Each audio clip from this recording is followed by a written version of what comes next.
Hey guys, welcome back to the channel. तो आज हम कर रहे हैं day 5 D triple S B STET CTET TGT science. Topic है रेस्पिरेटरी सिस्टम। तो हम चलते हैं आज के क्वेश्चन नंबर 1 पे। विच of the flowing structure is responsible for the exchange of gases in the lungs. तो हमें एक्सचेंज ऑफ गैसेस के लिए कौन सा स्ट्रक्चर रिस्पॉन्सिबल है वो बताना है, वो भी कहाँ पे, लंग्स में। फर्स्ट ऑप्शन है trachea, second is bronchi, third is alveoli and fourth is larynx. तो इसका राइट आंसर है एल्विलाई। ये एयर सैक लाइक स्ट्रक्चर होते हैं, कुछ ऐसे बैलून लाइक। जैसे एक बैलून होता है वैसे ये स्ट्रक्चर होते हैं जो क्या करते हैं, गैसेस एक्सचेंज के लिए रिस्पॉन्सिबल होते हैं। तो हम चलते हैं question number 2। What is the primary muscle involve in the process of inhalation. ये याद रखना, इनहेलेशन और एक्सहेलेशन दोनों की आपको लर्न करनी है। First option is diaphragm, second is intercostal muscle, third is abdominal muscle and fourth is pectoralis major. तो इसका राइट आंसर है diaphragm. Diaphragm is the main muscle which is responsible for inhalation. When it contracts, it moves downward, increase the thoracic cavity volume and drawing into the air into the lungs. ये relax state में कुछ ऐसा diaphragm होता है और ये आपकी chest cavity कह सकते हो। तो ये जो है ये डायफ्राम जब ये रिलैक्स है तो एक ऐसा है dome shape structure. Dome shape structure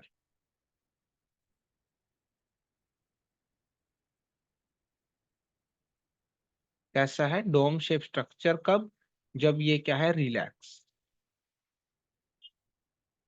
इस कंडीशन में जो यहाँ वाला स्पेस है ये स्पेस क्या होता है, ये स्पेस होता है लेस।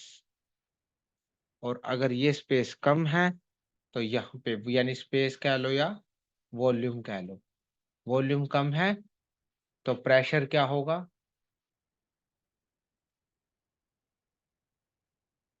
ज्यादा होगा और एयर कहाँ चली जाएगी, आउटसाइड।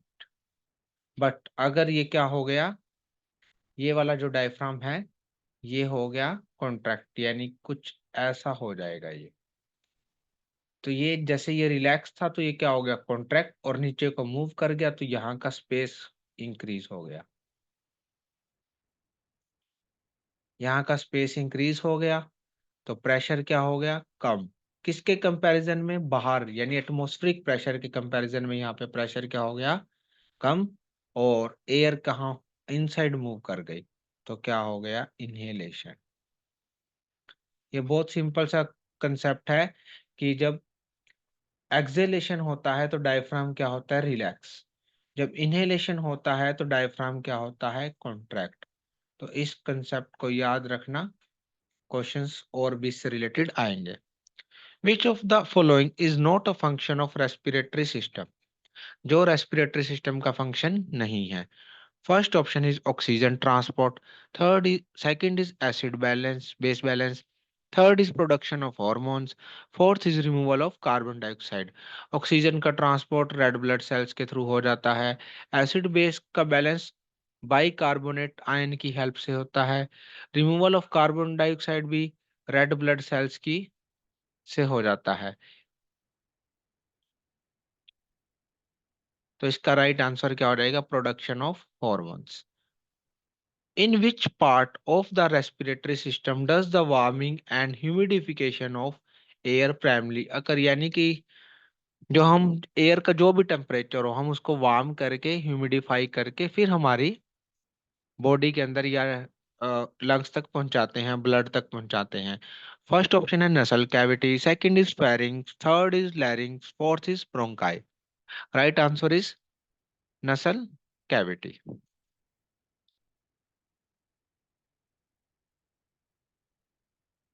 तो हम चलते हैं नेक्स्ट क्वेश्चन पे। Question number 5. What is the term used to describe the volume of air that remain in the lungs after maximal exhalation। यानी कि जितना हम मैक्सिमम एक्सहेल कर सकते हैं उसके बाद भी जो बॉडी में एयर रह जाती है या लंग्स में रह जाती है उसे क्या कहते हैं।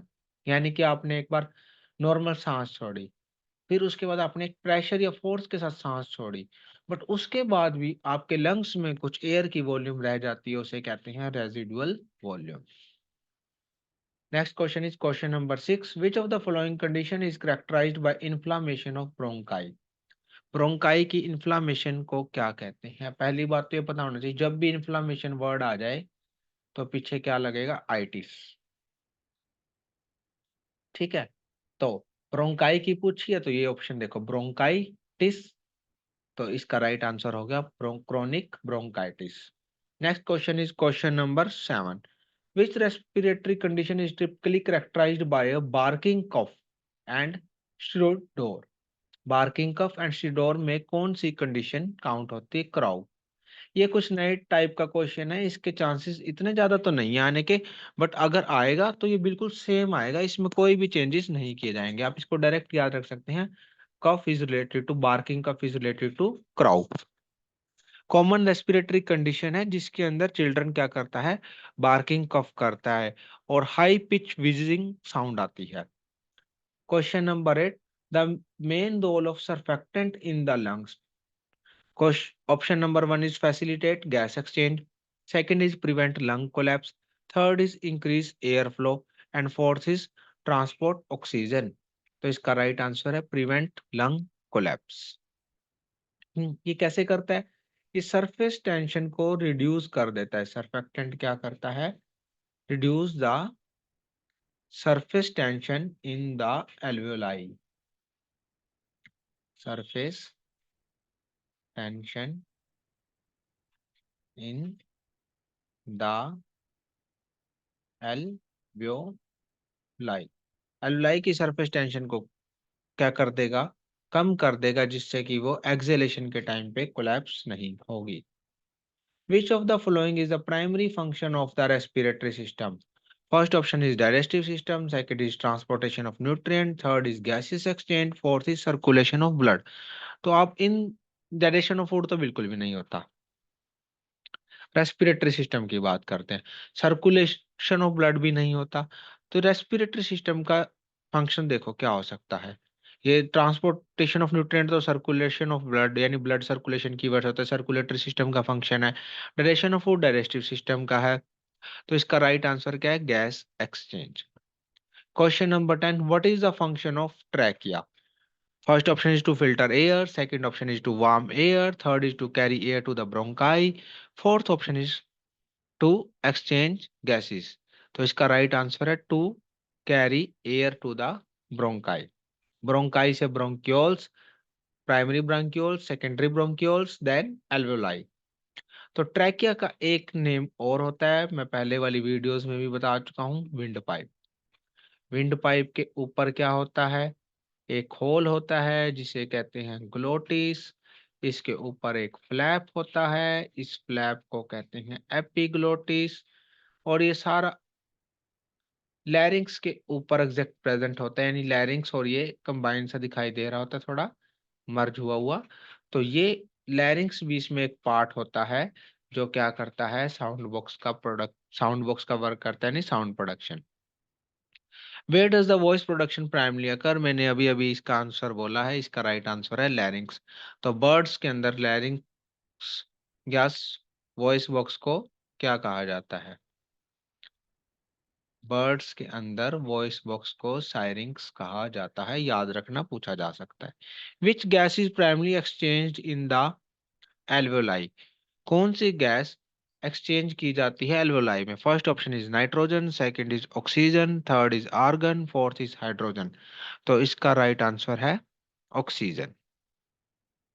ऑक्सीजन एंड कार्बन डाइऑक्साइड होता है, तो इसमें हमारे पास सिर्फ एक ही ऑप्शन था ऑक्सीजन, तो हमने उसको राइट आंसर कर दिया। What does the tidal volume refer to? The amount of air remaining in the lungs after exhalation. The total volume of air the lungs can hold. The amount of air inhaled or exhaled in normal breath. जो normal breath में inhale और exhaled की जाती है उसी को क्या कहते हैं? Tidal volume. ये सारी वॉल्यूम्स आप जरूर कमेंट बॉक्स में जरूर बताना, ताकि आपके कंसेप्ट अच्छे से रिवाइज हो जाए। The volume of air forced out after a normal exhalation. तो ये ऑप्शन तो बिल्कुल भी नहीं है। What happens to the diaphragm during exhalation, मैंने अभी बताया था ये क्या करता है, ये रिलैक्स करता है और इसकी शेप क्या हो जाती है, डोम शेप हो जाती है। मैं पहले भी बता चुका हूँ, ये पीछे एक क्वेश्चन में मैंने इसकी पूरी एक्सप्लेनेशन देखी है, दी है। Which of the following disease is commonly caused by smoking? Smoking से commonly disease कौन सी होती है? First option is asthma, second emphysema, third is tuberculosis, fourth is cystic fibrosis. तो इसका राइट आंसर है एम्फाइजमा। इसमें क्या होता है, एम्फाइजमा में एल्वोलाई की जो वॉल्स होती हैं वो डैमेज हो जाती हैं, damage alveoli walls.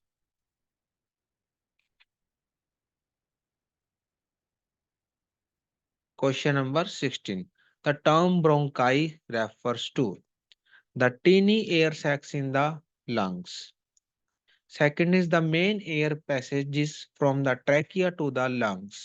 Third option is the muscle that separates the chest from the abdomen. Fourth option is the throat area behind the mouth and nose. तो इसका राइट आंसर है answer B, the main air passage from the trachea to the lungs. Question number 17, what is the primary cause of blue baby syndrome? Blue baby syndrome का आपको primary cause बताना है। First option is asthma, second is congenital heart defect, third is pneumonia and fourth is respiratory infections. तो इसका right answer है congenital heart disease. इसको आप क्या कह सकते हो, सियानोटिक, सियानोटिक हार्ट डिजीज भी कह सकते हो। एक एलिमेंट की वजह से ये होती है, उस एलिमेंट का नाम आपको कमेंट बॉक्स में बताना है, ठीक है। Question number 18, the exchange of gases in the lungs occur by osmosis, नहीं, डिफ्यूजन राइट आंसर है, क्योंकि यहाँ पे कोई भी एटीपी या एनर्जी का यूज नहीं होता। एक्टिव ट्रांसपोर्ट वो होता है जिसमें किसका यूज होता है, एनर्जी, और किस फॉर्म में होता है, एटीपी की फॉर्म में। एक चीज और बता देता हूँ, डिफ्यूजन होता है simply higher concentration to lower, higher concentration to lower concentration, इसमें कोई भी एटीपी का यूज नहीं होता, नो एनर्जी रिक्वायर। यानी कि सिंपली कोई चीज कहीं पे ज्यादा है वहां से कम की तरफ जा रही है, तो वो क्या है, डिफ्यूजन। जैसे कि डिफ्यूजन का एक बहुत कॉमन एग्जांपल है, किचन में कुछ बन रहा है, उसकी फ्रेग्रेंस हमारे रूम में आ रही है, तो वो भी क्या है, डिफ्यूजन ऑफ गैस का एग्जांपल है। एक सेंट होती है जो, सेंट, परफ्यूम, डियो, जो भी आप कहते हो, अगरबत्ती, धूप, इन सब की फ्रेग्रेंस पूरे रूम में फैल जाती है, वो भी किसका एग्जांपल है, डिफ्यूजन का।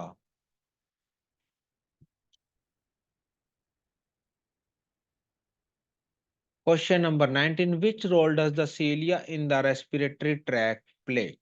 सीलिया का रोल, सीलिया का क्या फंक्शन है, मेनली आपको यही बताना है। To produce mucus, second option to trap and move particle out of the respiratory system, second is to exchange gases, sorry third, fourth is to regulate air flow. तो इसका right answer है to trap and move particles out of the respiratory system. कुछ ऐसा sleeper like एक organism देखा होगा, अगर आपको कुछ याद आ रहा है तो, इसमें बहुत सारे सीलियां होती हैं, इसकी पूरी बॉडी पे सीलियां हैं। क्या आप मेरे को इस ऑर्गेनिज्म का नाम बता देंगे? इस ऑर्गेनिज्म का नाम है पैरामीशियम। क्या है, पैरामीशियम,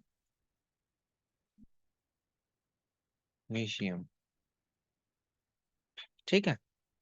तो पैरामीशियम क्या करता है, ये अपने फूड पार्टिकल को एनगल्फ करता है, किसकी हेल्प से,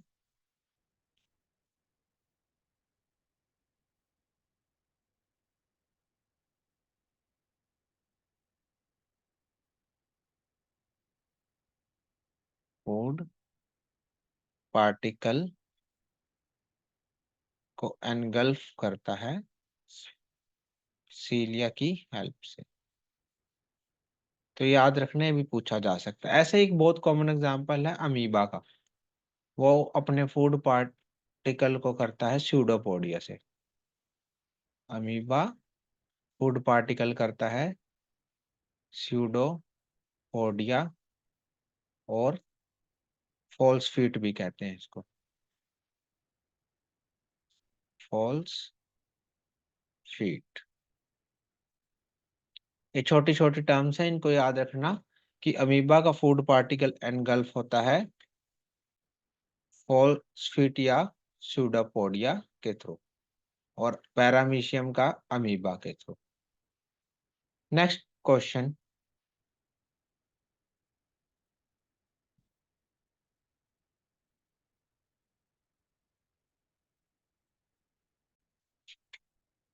question number 20 in Question number 20. In which part of the respiratory system is mucus produced?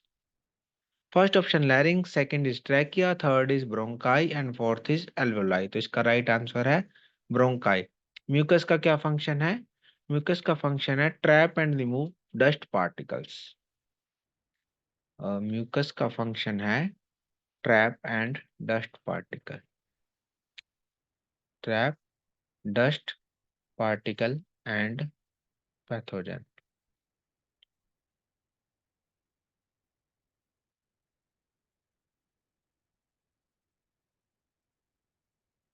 Next question is question number 21. Which of the following is not a part of the respiratory zone of the lungs? जो respiratory zone का part नहीं है। First option is bronchials, second is alveolar ducts, third is alveoli, fourth is trachea. तो इसका right answer है trachea. यानी ये trachea के बाद वाला जो पार्ट है लंग्स के अंदर, जैसा कि मैंने बताया था, bronchi, then bronchioles, then alveoli, alveolar ducts, तो इसमें से ट्रैकिया रेस्पिरेटरी जोन का पार्ट नहीं है।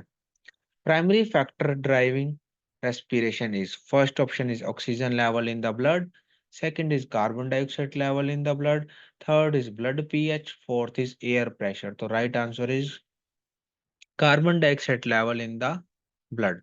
मीन्स एक क्वेश्चन बहुत कॉमनली ये भी पूछा जाता है कि आपने मीन्स आपकी भाई आप काफी देर से सांस नहीं ले रहे, ब्रीथिंग नहीं कर रहे, तो आपकी बॉडी के अंदर ऐसा क्या होगा? आप पहले ऑक्सीजन का इनटेक करोगे या फिर आप कार्बन डाइऑक्साइड को रिलीज करोगे? तो इसका राइट आंसर होगा पहले हम कार्बन डाइऑक्साइड को रिलीज करेंगे और फिर क्या करेंगे? ऑक्सीजन का इनटेक करेंगे। तो फर्स्ट ये होगा, सेकंड ये होगा। Next question is question number 23. What is the primary function of type 2 alveolar cell? First option is gas exchange, second is production of surfactant, third is phagocytosis of pathogen, fourth option is transport of gases. Type 2 alveolar cells क्या produce करती हैं? वो produce करती हैं surfactant. Surfactant का क्या काम है? मैंने पहले बताया था, reduce surface tension in alveoli, is in alveoli, and prevent collapse.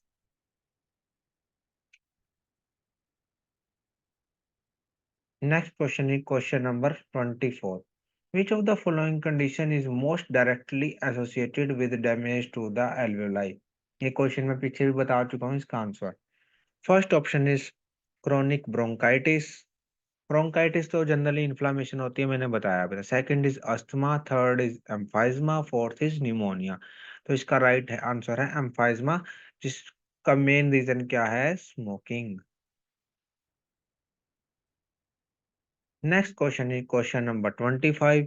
The Haldane effect refers to the, first option is relationship between oxygen and carbon dioxide transport in blood. Second is effect of carbon dioxide on blood pH. ये भी एक effect होता है, अभी शायद आगे इसका question आ जाएगा। Third, influence of temperature on oxygen binding. Fourth is impact of blood pressure on gas exchange. तो इसका राइट आंसर है relationship between oxygen and carbon dioxide transport in blood. ये पीजीटी लेवल में तो काफी कॉमन क्वेश्चन पूछा जाता है, हेल्डन इफेक्ट, बोर इफेक्ट। बट अगर ये टीजीटी में आएगा तो डायरेक्ट यही क्वेश्चन आएगा, what is हेल्डन effect? It is relationship between oxygen and carbon dioxide transport in the blood. Question number 26. The Bohr effect refers to the first option is effect of blood on the hemoglobin's oxygen binding capacity. Second is influence of temperature on gas diffusion. Third is relationship between alveolar ventilation and perfusion. Fourth is mechanism of surfactant production. तो इसका right answer है effect of blood pH on haemoglobin oxygen binding capacity. और blood की pH मैंने बताया था bicarbonate से control होती है, acid base balance H2CO3। Sorry, bicarbonate नहीं, बाई कार्बोनिक एसिड से, कार्बोनिक एसिड जो कि H positive plus HCO3 negative ions की फॉर्म में डिसोसिएट होता है, और ये अगेन क्या डिसोसिएट होता है? CO2 के अंदर। हम चलते हैं नेक्स्ट क्वेश्चन पे, question number 27। The primary purpose of the respiratory systems conducting zone is to first option is facilitate gas exchange, second is transport and filter air, third is regulate blood pH, fourth is produce surfactant। तो इसका right answer है transport and filter air. Conducting zone means जो conduct कर रहा है, conduct करने का काम क्या होगा? Transport and filter air. Conducting part of the plant is that is stem. तो वैसे ही कंडक्टिंग जोन का फंक्शन की बात की जाए वो ट्रांसपोर्ट एंड फिल्टर एयर। तो ऐसे ही प्लांट्स में क्या होता है, यहाँ पे रूट्स होती हैं, रूट से पानी को एब्जॉर्ब किया जाता है, और ये पानी को कंडक्ट करने का काम कौन करता है? स्टेम करती है। तो इसका काम क्या हुआ स्टेम का? ट्रांसपोर्ट। वैसे ही कंडक्टिंग जोन का क्या काम है? Transport and filter air. Question number 28, which of the following structure prevents food from entering the trachea during swallowing? बहुत बार बता चुका हूँ, इसका राइट आंसर है एपिग्लोटिस। एपिग्लोटिस क्या है? एक कार्टिलेजिनस फ्लैप है, किसके ऊपर है ये? On glottis. और जब भी आप खाना खाते हैं तो आप बात मत करें, क्योंकि एपिग्लोटिस प्रॉपरली वर्क नहीं कर पाएगा और फूड पार्टिकल ट्रैकिया या विंड पाइप में चले जाएंगे, जिससे आपको कफ होगी। In spirometry test, what does the forced expiratory volume FeV1 measure? First option is total lung capacity, second is volume of air exhaled in the first second of a forced breath, third is the volume of air inhaled in a single breath, fourth is the amount of air remaining in the lungs after maximal exhalation. Right answer is the volume of air exhaled in the first second of a forced breath. तो ये question भी ऐसा है, PGT में पूछा जाएगा bio में। अगर टीजीटी में पूछा जाएगा तो ये डायरेक्ट क्वेश्चंस आएंगे, जैसे कि Haldane effect, Bohr effect and spirometry test. और जितनी भी रेस्पिरेटरी वॉल्यूम्स दी हुई हैं एनसीईआरटी के अंदर, रेस्पिरेटरी वॉल्यूम जैसे कि टाइडल वॉल्यूम, रेजिडुअल वॉल्यूम, ये सारी लर्न कर लेना। Total lung capacity, expiratory reserve volume, inspiratory reserve volume. तो ये सारी वैल्यूज आपको बिल्कुल टिप्स पे करके जानी है, और किसको प्लस करने से क्या बनता है। Question number 30।